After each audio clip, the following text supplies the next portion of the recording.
En 2014, un forum prestigieux a reconnu la région métropolitaine de Montréal comme faisant partie des 21 métropoles intelligentes que compte la planète.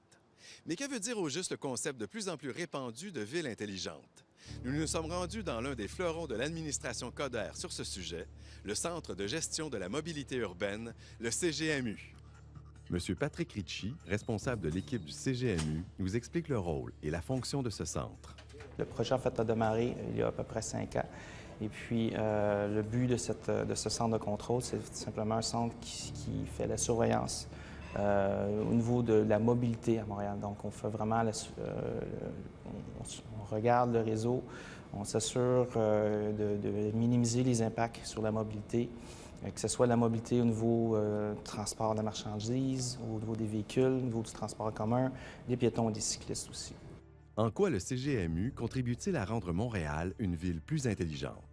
Moi, je représente en fait la partie transport le volet ville intelligente. Donc, quand on parle de transport, quand on veut faire ça de façon intelligente, bon, c'est pour ça qu'on parle de technologie, on parle de système de transport intelligent qui est vraiment tous les outils en place et les façons d'opérer aussi pour gérer le tout. Donc, une quantité immense de données qui est générée de partir du transport.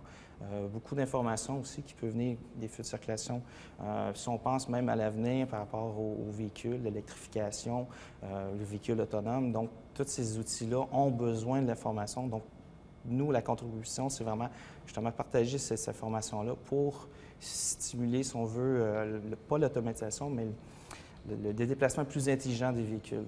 Toutes ces technologies-là aussi vont rentrer dans les villes. Donc, nous aussi, il faut être prêt à ces nouveaux changements, ces grands changements de véhicules. Et puis, nos infrastructures doivent être prêtes aussi à recevoir ces véhicules-là. Donc, tout ça fait partie aussi du plan pour avoir une meilleure mobilité à Montréal. En quoi le travail du CGMU améliore-t-il la vie des Montréalais? Qu'est-ce qui se passe? C'était toujours la grande question, qu'est-ce qui se passe? Puis le fait de savoir, puis on est capable de répondre à cette question, souvent les gens peuvent comprendre un peu mieux aussi c'est quoi le trafic. Pourquoi c'est bloqué sur Notre-Dame? Bien parce qu'il y a eu un accident à tel endroit. Donc, c'est toutes ces petites questions fait que plus les gens sont informés, bien, à quelque part, il y a une amélioration parce qu'on réduit les temps d'entrave, mais aussi le fait de savoir l'État, qu'est-ce qui se passe devant nous, ça nous aide aussi à tolérer un peu plus, si on veut, le trafic. Quelles sont les prochaines étapes prévues pour bonifier le travail de ce centre de gestion névralgique? Les prochaines étapes, en fait, c'est toujours dans l'instrumentation, c'est toujours dans la capacité de détecter le plus en amont possible les problématiques de circulation.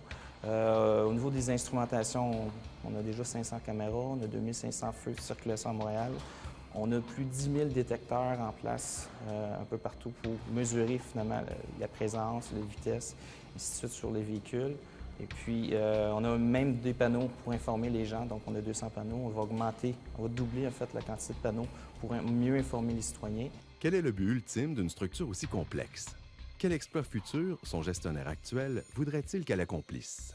On sait qu'il y a des réglementations qui existent. Il y a des utilisateurs les conducteurs d'automobiles, eux, quand ils ont des habitudes, mais avec les normes puis les façons différentes qu'il faut conduire, si on veut vraiment changer la mobilité, bien, c'est ce changement de culture-là.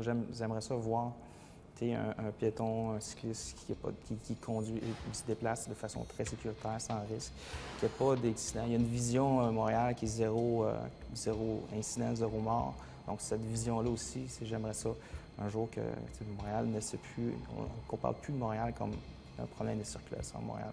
Pour en arriver à cet idéal souhaité, si Montréal veut véritablement mériter son titre de ville intelligente, elle devra donc continuer à y mettre toutes les ressources requises.